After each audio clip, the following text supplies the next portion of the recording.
ये कहानी है दो बच्चों की जो एक गांव में रहते थे। बड़ा बच्चा 10 साल का था और छोटा 7 साल का। दोनों हमेशा एक दूसरे के साथ रहते, एक दूसरे के साथ खेलते, एक दूसरे के साथ ही घूमते। एक दिन दोनों खेलते खेलते गांव से थोड़ा दूर निकल आए। अचानक खेलते खेलते 10 साल के बच्चे का पैर फिसल गया और वह कुएं में गिर गया और जोर जोर से चिल्लाने लगा। अपने दोस्त की आवाज़ सुनकर जब छोटे बच्चों को इस बात का पता चला तो वह बहुत घबराया।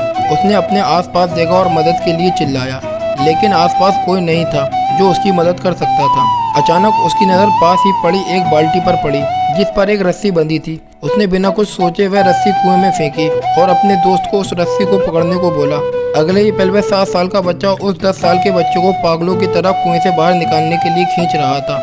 उस छोटे से बच्चे ने अपने दोस्त को कुएं से बाहर निकालने के लिए अपनी पूरी जान लगा दी। आखिरकार वह बच्चा अपने दोस्त को बचाने में कामयाब हुआ और उसने अपने दोस्त को कुएं से बाहर निकाल लिया। लेकिन उन्हें असली डर तो इस बात का था कि जब वो गांव जाएंगे तो उन्हें बहुत मार पड़ने वाली है। खैर, दोनों डरते डरते गांव पहुंचे और उन्होंने गांव वालों को खेलते खेलते कुएं में गिरने और रस्सी के सहारे छोटे बच्चे द्वारा बड़े बच्चे को बाहर निकालने वाली पूरी बात बता दी। लेकिन गाँव वालों ने उनकी बात पर विश्वास नहीं किया और हंसने लगे। आखिर एक 7 साल का बच्चा एक 10 साल के बच्चे को रस्सी के सहारे कुएं से बाहर कैसे निकाल सकता है। लेकिन वहाँ मौजूद एक बुजुर्ग ने उन बच्चों की बातों को भरोसा कर लिया। उन्हें सब करीम चचा कहते थे। करीम चचा गांव के सबसे समझदार बुजुर्गों में से एक थे।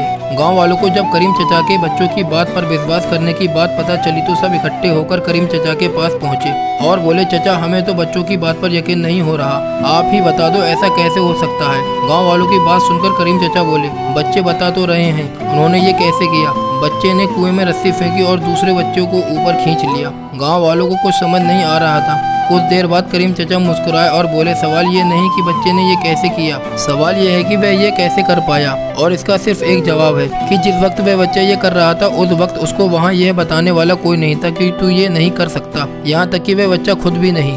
अगर ये कहानी आपको अच्छी लगी हो तो वीडियो को लाइक करें। ऐसे ही और कहानियों के लिए हमारे स्टोरी टेलर चैनल को सब्सक्राइब करें।